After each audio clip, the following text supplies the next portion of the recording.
Good morning, everyone. My name is MightyStream, and I'm going to do your February the 13th Spiritual Principle a Day in a Meditation. If you need to reach me, do so at recoveryofhope21@gmail.com. Look forward to hearing from you. Okay, let's see. The meditation is entitled Opening Up to Understanding, February the 13th. As with much else that happens in NA, the free exchange of experience and ideals in an atmosphere of support and mutual respect leads to growth and understanding. That is taken from the Guiding Principles book, Introduction, Group Inventory, and Service Workshops. It's like I had blinders on, dark sunglasses, and earplugs too. Oh, and tape over my mouth, a member shared. My view of life was so cloudy, dark, and narrow, and secretive. No information got in, and none came out. Same with me, another member responded, except for the tape. I had no qualms about opening my mouth and telling you whose fault everything was and what your problems were, too. Before getting clean, we believed that no one else could understand our unique struggles and situations. Our poor coping and communication skills often secured our role as being woefully misunderstood members of our community. We judged others, sometimes internally, sometimes verbally, but always harshly, and we perceived that we too were harshly judged. That's a true statement. Opening up our hearts to other members' struggles and being vulnerable about our own helps us heal the wounds we carried with us in the rooms of NA. When we become willing to have an honest dialogue about our ideals and hear other perspectives, we expand our self-awareness and can benefit more from the wisdom and experience of others. Allowing ourselves to be present creates an environment of mutual understanding and respect. Situations that once meant nothing to me now have deeper meaning, the first member said. My understanding of something greater than myself continues to evolve. My outlook on life is way more expansive. Yeah, NA has opened my mind in ways I never could have imagined, said the other. And sometimes I even keep my mouth shut. Feeling loved and understood changes us. Today, I will shed the blinders, dark glasses, and earplugs. I'll be open. I'll listen. As for the mouth tape, I'll evaluate each individual situation as to whether or not I need to leave it right where it is.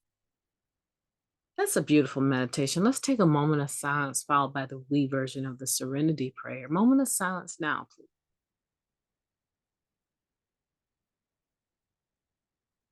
God, grant us the serenity to accept the things that we cannot change, the courage to change the things that we can, and the wisdom to know the difference. Just for today, please and thank you. Opening up to understanding.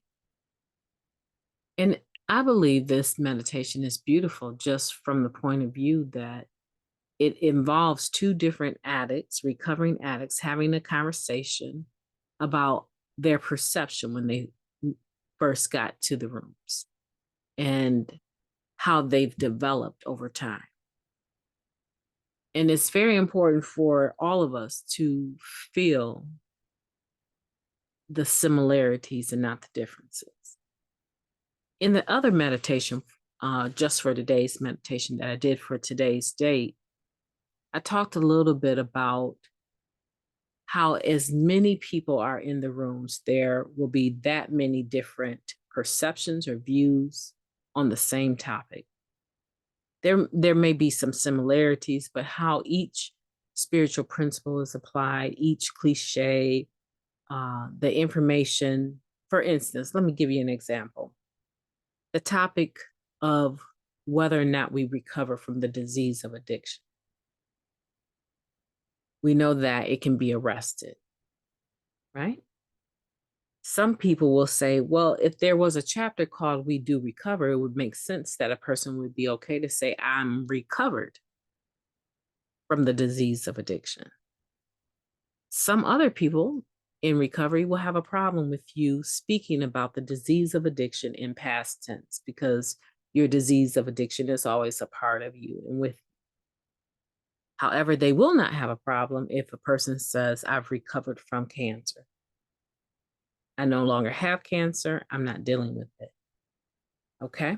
So the difference between the disease of addiction and a lot of other diseases is that this disease of addiction is centered in our brains.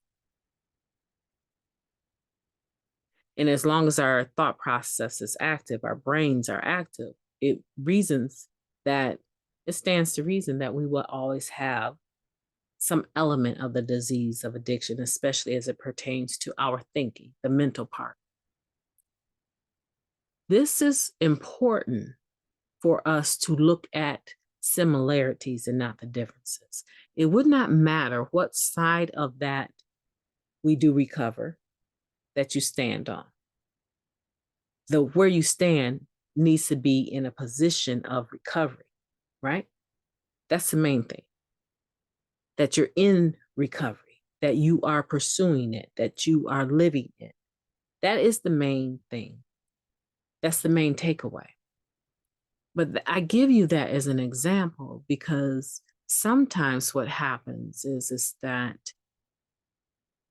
we become dogmatic about certain things, and then we begin to isolate and alienate ourselves and wonder why no one wants to be bothered with you or why no one invites you to go out after the meeting, because they don't want to debate.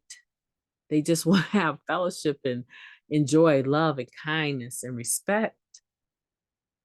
Most of us came out of the streets where it was all about defending, dog eat dog. That terminology, dogmatic, right?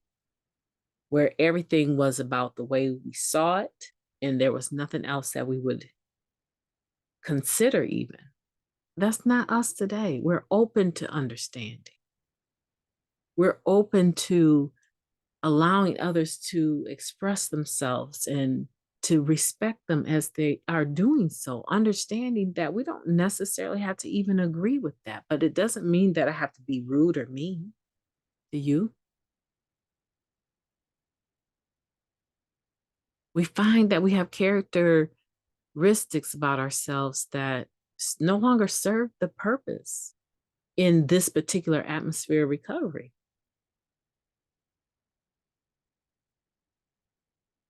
You still have people that come into a meeting, they have a particular chair they sit in all the time. And God forbid if someone would sit in that chair, they will have an attitude the whole meeting. And they wouldn't dare, some of them will dare, to tell the person in that chair, why are you sitting in my seat? Get another seat. You don't own anything. I don't see your name written on this chair. Before you know it, we have an atmosphere that is not conducive to recovery because somebody want to take ownership over a chair that belongs to the building that they're renting for the meetings. But it's something that simple. We are standing on non-existent virtues. Are you open to maybe sitting somewhere else? Not having to roll your eyes and make rude comments when so-and-so shares about the same exact thing all over again? Are you open to not cross-sharing and not sniper sharing?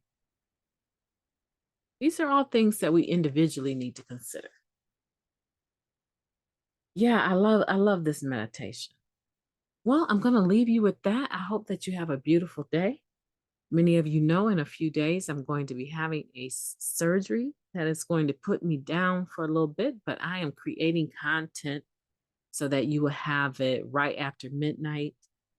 My goal is at least a week. I may not need to do that many in advance, but I do want to be considerate of the relationship that we've developed. I receive all your prayers, all your well wishes. Leave them in the comments. I look forward to being with you tomorrow. Have a beautiful day on purpose.